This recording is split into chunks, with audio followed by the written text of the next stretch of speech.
înseamnă Mind Reader? Mind Reader este un concept cu un singur obiectiv: schimbarea. Schimbarea vieții tale pentru realizarea succesului.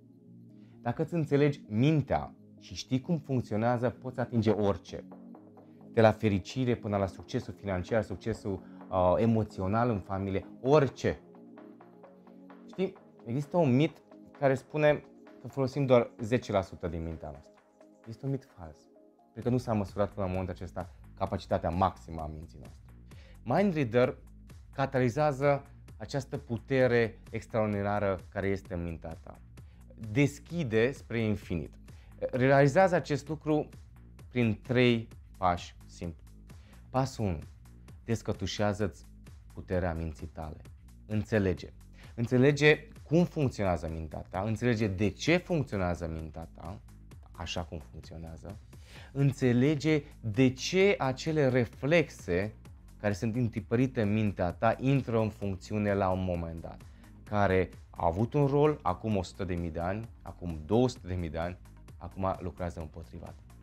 Și înțelege cum poți să catalizezi această moștenire veche a minții tale. Asta este pasul 1. Pasul 2. Conectează-te la mintea celor din jur. Observă. Observă cum funcționează mintea lor, observă cum se relaționează cu tine și observă ce impact au mesajele, cuvintele tale. Pasul 3. Catalizează-ți mintea.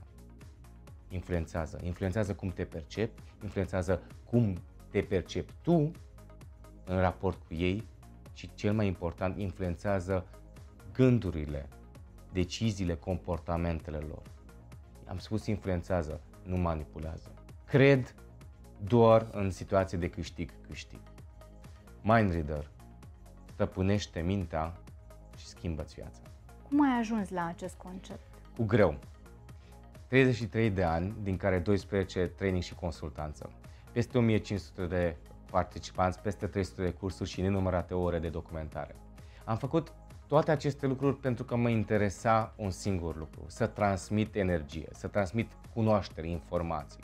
Plus, la această preocupare de a transmite aceste informații se adaugă ore și ore de documentare și interviuri cu specialiști din domeniu, neurochirurgi, neuropsihiatri, psihologi, profesori, oameni de rând.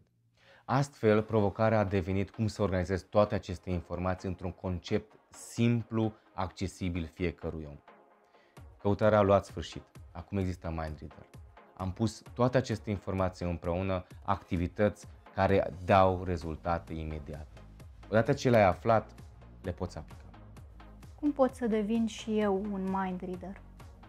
Acum răspunsul este simplu. Prin 3 pași. Pasul 1. Înțelege cum funcționează mintea ta. Pasul 2. Observă cum funcționează mintea celor din jur. Și pasul 3. Influențează mintea celor din jur. Cât timp îmi va lua să aplic cele învățate? Imediat.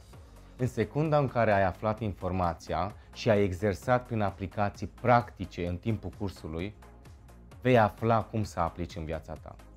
Eu mă aștept ca de la curs să pleci deja cu o schimbare, cu o certitudine că se poate schimba. Pentru că ai văzut la curs cum se poate întâmpla acest lucru aproape în câteva minute.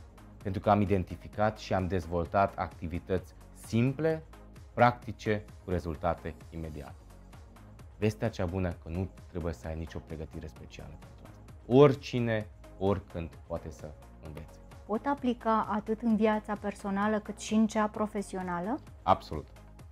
Poți folosi tehnicile pe care le vei învăța la curs, atât în viața personală cât și în viața profesională. Pentru că îți ofer tehnici, metode, nu texte de memorat. Astfel vei înțelege mai bine ce gândește, cum gândește soțul, copilul, prietenul, prietena, colegul, șeful. Mind Reader este o tehnică. O tehnică prin care se urmărește catalizarea minții tale. Cât de important este să particip la toate cele 3 module? Foarte important. Însă te las pe tine să decizi acest lucru. Toți oamenii de seamă care au realizat ceva în viața aceasta au un secret. Vei afla acest secret participând la toate cele 3 module. înțelege, observă, influențează. Mai mult. Ce pierd dacă nu particip?